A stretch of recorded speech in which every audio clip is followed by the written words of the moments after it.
চলুন আজ এক বিশাল ইতিহাসের গভীরে ডুব দেওয়া যাক। মানব ইতিহাসের হাজার হাজার বছরের পুরনো এক অবিশ্বাস্য আখ্যান আজ আমাদের এই ব্যাখ্যামূলক আলোচনায় উঠে আসবে। প্রথম মানুষ থেকে শুরু করে একেবারে শেষ বার্তাবাহক পর্যন্ত কিভাবে একটি নিখুঁত ও অবিচ্ছিন্ন শৃঙ্খলে এই ঐতিহাসিক পরিক্রমা গাথা, সেটাই আমরা আজ দেখব। ভাবলে অবাক লাগে এই দীর্ঘ সময়ে কত কত বড় সাম্রাজ্যের উত্থান পতন হয়েছে, কিন্তু ঐতিহ্য অনুযায়ী পথ প্রদর্শনের এই ধারাটি কিন্তু কখনোই একেবারে মুছে যায়নি। এই বিশাল সংখ্যাটার দিকে একটু নজর দেয়া যাক। 12,24,000। ঐতিহ্য অনুসারে মানব জাতিকে সতর্ক করতে আর সুসংবাদ দিতে প্রতিটি যুগে পৃথিবীর প্রতিটি জনপদে সব মিলিয়ে ঠিক এই সংখ্যক পথপ্রদর্শক বা নবী পাঠানো হয়েছিল। সংখ্যাটা সত্যিই মাথা ঘোরানোর মতো। এর মানে হলো মানবতাকে কখনোই পুরোপুরি একা বা দিক নির্দেশনাহীন অবস্থায় ছেড়ে দেওয়া হয়নি। কিন্তু মজার ব্যাপার হলো, এত বিশাল একটা সংখ্যার বিপরীতে মূল ধর্মীয় গ্রন্থে স্পষ্টভাবে উল্লেখ আছে মাত্র 25 জনের নাম। শুনতে অবাক লাগলেও এটাই সত্যি। লক্ষাধিক বার্তাবাহকের মধ্যে শুধু এই গুটি কয়েক নামই চিরস্থায়ীভাবে ইতিহাসের পাতায় লিপিবদ্ধ করা হয়েছে। এখন স্বাভাবিকভাবেই একটা প্রশ্ন মাথায় আসতে পারে, কেন ইতিহাসে ঠিক এই 25 জনকে বেছে নেওয়া হলো? কি এমন বিশেষত্ব ছিল তাদের? মূলত এই প্রশ্নের উত্তর খুঁজতেই আমাদের আজকের এই বিশ্লেষণ। এই নির্দিষ্ট জীবনীগুলোর গভীরে লুকিয়ে থাকা অসাধারণ কিছু শিক্ষা, মানুষের দম্ভ, পতন আর টিকে থাকার যে রোমাঞ্চকর সংগ্রাম, সেগুলোই আজ আমরা উদ্ঘাটন করব। একেবারে শুরুর দিকের পটভূমিটা বেশ চমকপ্রদ। পৃথিবীতে আসার পর আদমকে বর্তমান শ্রীলঙ্কার পাহাড়ি অঞ্চলে এক অজানা প্রতিকূল পরিবেশে বেঁচে থাকার লড়াই করতে হয়। তাকে শিখতে হয় কৃষিকাজ। এরপর আসেন ইদ্রিস। তিনি মানবজাতিকে প্রথমবারের মতো কলমের ব্যবহার আর লিখতে শিখিয়েছিলেন। কিন্তু এরপর সময়ের পরিক্রমায় মানুষ যখন মূর্তি পূজা আর নানা পথভ্রষ্টতায় জড়িয়ে পড়ে, ঠিক তখনই আসেন নূহ। আর আমরা পরিচিত হই সেই বিখ্যাত মহাপ্লাবনের ঐতিহাসিক ঘটনার সাথে। পৃথিবীতে আসার অনেক আগে আদম এবং হাওয়া যখন ইবলিসের প্ররোচনায় জান্নাতের সেই নিষিদ্ধ ফল খেয়েছিলেন, তখন কিন্তু তারা খুব দ্রুত নিজেদের ভুল বুঝতে পেরেছিলেন। স্ক্রিনে থাকা এই বাক্যটি হল মানব ইতিহাসের প্রথম লিপিবদ্ধ অনুশোচনার বাক্য। এই ঘটনাটি আমাদের একটা চিরন্তন শিক্ষা দেয়। ভুল করার প্রবণতা মানুষের জন্মগত, কিন্তু সেই ভুলের পর ক্ষমা চেয়ে নতুন করে ঘুরে দাঁড়ানোটাই হলো আসল কথা। ভুল থেকে ফিরে আসার এই গল্পের পরেই আসে সেই ভয়ঙ্কর মহাপ্লাবনের ইতিহাস। আকাশ থেকে মুষলধারে বৃষ্টি আর মাটি ফুঁড়ে বের হওয়া পানিতে পুরো পৃথিবী তলিয়ে গিয়েছিল। নূহের যে নৌকাটিকে একসময় সবাই উপহাস করত, সেটাই শেষ পর্যন্ত মানবতার একমাত্র আশ্রয়স্থল হয়ে দাঁড়ায়। এ কারণেই নূহকে আদম সানি বা দ্বিতীয় আদম বলা হয়ে থাকে, কারণ আজকের পৃথিবীর সব মানুষ মূলত সেই নৌকায় বেঁচে যাওয়া মানুষদেরই বংশধর।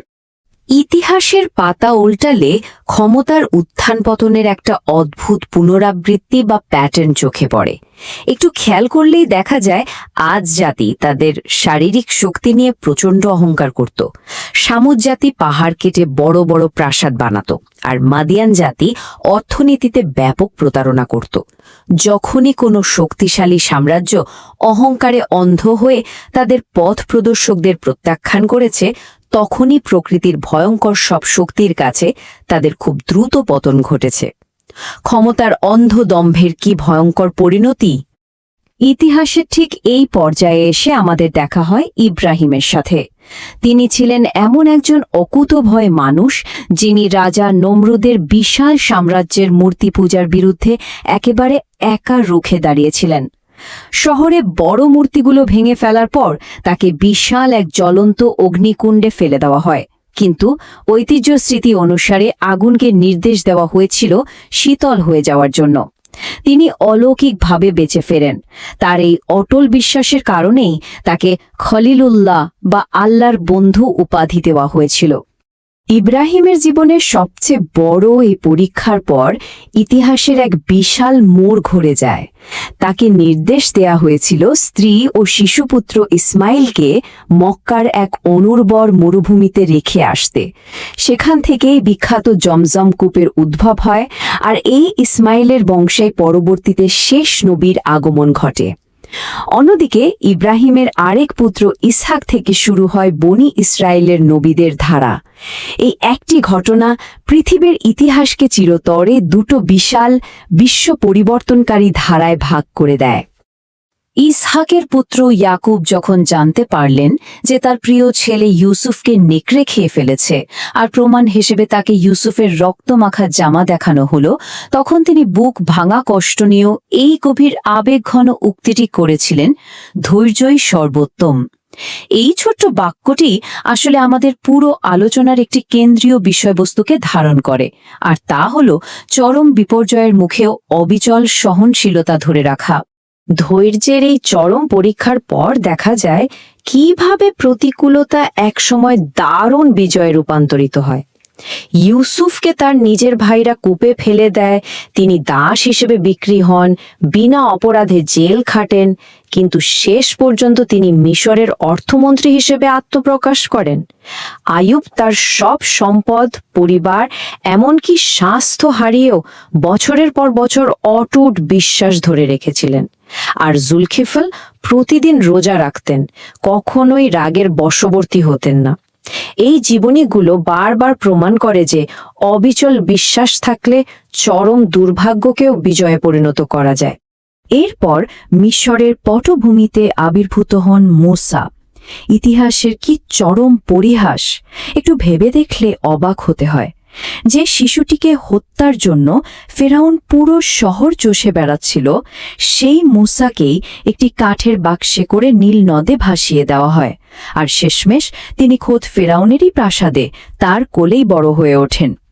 পরবর্তীতে তুর পাহাড়ের পাদদেশে স্রষ্টার সাথে সরাসরি কথা বলার এই অনন্য অভিজ্ঞতার কারণে তিনি কালিমুল্লাহ উপাধি লাভ করেন। মূসার এই যাত্রা মানব ইতিহাসের অন্যতম নাটকীয় এক মুহূর্ত। একদিকে ফেরাউনের ৭০,০০০ জাদুকরের তৈরি করা সাপের বিভ্রম, আর অন্যদিকে মূসার একটি লাঠি, যা ছুঁড়ে মারতেই জাদুকরদের সব মায়াজাল ছিন্ন ভিন্ন হয়ে যায়। জাদুকররা সাথে সাথেই ঈমান আনে, আর এর চরম পরিণতি ঘটে লোহিত সাগরের বুকে। পানি দুই ভাগ হয়ে মূসার অনুসারীদের জন্য পথ করে দেয়, আর ফেরাউনের সব দম্ভ চিরতরই সেই পানিতে তলিয়ে যায়। মানুষের অহংকারের চূড়ান্ত পতন কিভাবে ঘটে, এটা তার এক ধ্রুপদী উদাহরণ। এরপর আমরা বনি ইসরায়েলের পার্থিব ক্ষমতার একেবারে চূড়ান্ত শিখরে প্রবেশ করি। এটি ছিল পিতা ও পুত্রের রাজত্বের সোনালী যুগ। দাউদ একটি মাত্র পাথর দিয়ে বিশাল দেহে জালুতকে হারিয়ে ক্ষমতার কেন্দ্রে আসেন এবং ৪০ বছর ন্যায় বিচারের সাথে শাসন করেন। আর তার পুত্র সুলাইমান এমন এক সাম্রাজ্য পেয়েছিলেন যেখানে বাতাস, জিন, এমনকি প্রাণী জগতের ভাষাও তার আয়ত্তে ছিল। সেবার রানীও তার মাধ্যমে ঈমানের পথে আসেন। তবে ক্ষমতারই চরম শিখরেও যে পরীক্ষা থাকে, তা শনিবারের বিশ্রামবার লঙ্ঘনের মর্মান্তিক ঘটনায় আমরা দেখতে পাই। এবার আসা যাক অনুশোচনার এক অনন্য দৃষ্টান্তে। ইউনুস যখন তার জাতির প্রতি হতাশ হয়ে অনুমতি ছাড়াই এলাকা ত্যাগ করেছিলেন, তখন তাকে একটি বিশাল মাছ গিলে ফেলে। মাছের পেটের সেই ভয়ঙ্কর গুমোট অন্ধকারে বসে তিনি গভীর অনুতাপের সাথে এই প্রার্থনাটি করেছিলেন। তার এই নিঃস্বার্থ আত্মসমর্পণের কারণেই তিনি শেষ পর্যন্ত রক্ষা পান, আর পরবর্তীতে নিনেভের শহরের প্রায় ১ লক্ষ মানুষ নিজেদের ভুল বুঝতে পেরে ঈমান আনে। ক্ষমতা আর অনুশোচনার এই দীর্ঘ যুগ পেরিয়ে জেরুজালেমে অলৌকিক ঘটনার এক নতুন শৃঙ্খল তৈরি হয়। বৃদ্ধ বয়সে জাকারিয়া যখন সন্তানের আশা প্রায় ছেড়েই দিয়েছিলেন, তখন উপাসনালয়ে তার প্রার্থনার জবাবে জন্ম নেন ইয়াহিয়া। আর এই অলৌকিক ধারার চূড়ান্ত রূপটি প্রকাশ পায় ঈসার কুমারী মাতার গর্ভে জন্ম নেবার মধ্য দিয়ে। অবিশ্বাস্য ব্যাপার হল, দোলনায় থাকা অবস্থায় একেবারে শিশু ঈসা কথা বলে তার মাতার পবিত্রতা প্রমাণ করেছিলেন। সেই যুগের কঠিন হৃদয়ের মানুষদের বিশ্বাস ফেরানোর জন্য ঈসাকে অতুলনীয় কিছু অলৌকিক ক্ষমতা দেয়া হয়েছিল। তিনি মাটির পাখিতে প্রাণ ফুঁক দিতেন, জন্মান্ধকে দৃষ্টি দিতেন, এমনকি মৃত মানুষকে কবর থেকে জীবিত করতেন। এত কিছুর পরও তার জাতি তার বিরুদ্ধে ষড়যন্ত্র করেছিল। তবে ধর্মতাত্ত্বিক ঐতিহ্য অনুযায়ী তাকে কখনোই ক্রুশবিদ্ধ করা সম্ভব হয়নি, বরং তাকে সম্পূর্ণ জীবিত অবস্থায় আকাশে তুলে নেওয়া হয়েছিল। ঈসারই বিদায়ের পর মানব ইতিহাসে এক দীর্ঘ ভারী নীরবতা নেমে আসে। টানা প্রায় ৬০০ বছর পৃথিবীতে পথ প্রদর্শনের কোনো নতুন বার্তা আসেনি। এই পুরো সময়টায় বিশ্ব এক গভীর অজ্ঞতা, কুসংস্কার আর চরম নিপীড়নের অন্ধকারে নিমজ্জিত ছিল। মনে হচ্ছিল মানবতা যেন অধীর আগ্রহে অপেক্ষা করছে ইব্রাহিমের সে ১০০০ বছর পুরনো প্রার্থনার চূড়ান্ত পরিণতির জন্য। দীর্ঘ ৬ শতাব্দীর এই নীরবতার পর আসে ইতিহাসের চূড়ান্ত মোড়। মক্কায় একজন এতিম হিসেবে বড় হওয়া মোহাম্মদ, যিনি তার সততার জন্য সবার কাছে বিশ্বস্ত ছিলেন, ৪০ বছর বয়সে হেরা গুহায় তিনি লাভ করেন প্রথম ঐশী বার্তা, ইকরা বা পড়ো। তায়েফে চরম নির্যাতনের রক্তাক্ত হওয়ার পরও তিনি তার নিপীড়কদের জন্য ক্ষমা চেয়েছিলেন। আর সবশেষে ১০,০০০ সঙ্গী নিয়ে তিনি যখন মক্কায় ফিরে আসেন, তখন কোনো রক্তপাত হয়নি। এক অনন্য ক্ষমায় বিজয়ী বেশে তিনি মক্কায় প্রবেশ করেন। এখানে অলৌকিকতার ধরনে একটা বিশাল পরিবর্তন লক্ষ্য করা যায়। আগের যুগের অলৌকিক ঘটনাগুলো ছিল ভৌত আর সাময়িক, যেমন সমুদ্র ভাগ হওয়া কিংবা লাঠি সাপ হয়ে যাওয়া। নির্দিষ্ট সময়ের পর সেগুলো মিলিয়ে যেত। কিন্তু এই ধারার শেষ অলৌকিকত্বটি কোনো ভৌত জাদু নয়, এটি একটি চিরস্থায়ী, জীবন্ত, বুদ্ধিবৃত্তিক বার্তা, যা অনাগত সকল সময়ের এবং সকল মানুষের জন্য রেখে যাওয়া হয়েছে। বিদায় হজের ময়দানে লক্ষাধিক মানুষের সামনে উচ্চারিত এই ঘোষণাটি ইতিহাসের এক যুগান্তকারী মুহূর্ত। আজ আমি তোমাদের জন্য তোমাদের দিনকে পরিপূর্ণ করলাম। এই একটি মাত্র ঘোষণার মধ্য দিয়েই প্রথম মানুষ আদম থেকে শুরু হওয়া সে ১০০০ বছরের দীর্ঘ অবিচ্ছিন্ন পথ প্রদর্শনের শৃঙ্খল তার একেবারে চূড়ান্ত সমাপ্তিতে পৌঁছায়। শেষ বার্তাবাহকের মৃত্যুর পর মদিনায় যখন এক অকল্পনীয় শোকের ছায়া নেমে আসে, তখন প্রথম খলিফা আবু বকর অত্যন্ত বাস্তবমুখী এই শক্তিশালী উক্তিটি করেছিলেন। এই কথাগুলো উপস্থিত সবাইকে একটা রূঢ় বাস্তবতার কথা মনে করিয়ে দিয়েছিল। বার্তাবাহকরা মানুষ, তাই তাদের মৃত্যু অনিবার্য, কিন্তু আসল সত্য এবং স্রষ্টা চিরঞ্জীব, তার কোনো মৃত্যু নেই। এই কথাগুলো ইতিহাসকে আবেগের বদলে এক সুদৃঢ় কাঠামোর উপর দাঁড় করিয়ে দেয়। আমরা আমাদের আজকের এই ব্যাখ্যামূলক আলোচনার একেবারে শেষ পর্যায়ে চলে এসেছি।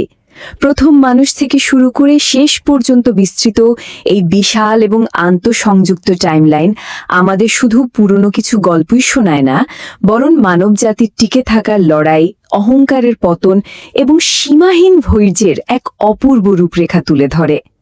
ভেবে দেখার বিষয় হল, হাজার হাজার বছরের এই অবিচ্ছিন্ন শৃঙ্খল কি ইতিহাসকে কেবল কিছু বিচ্ছিন্ন ঘটনার সমষ্টি থেকে বের করিয়ে এনে এক সুনির্দিষ্ট এবং অর্থবহ পথে পরিচালিত করছে না? এই প্রশ্নটি আমাদের সবার চিন্তার খোরাক হিসেবে রেখে আজ এখানে শেষ করছি।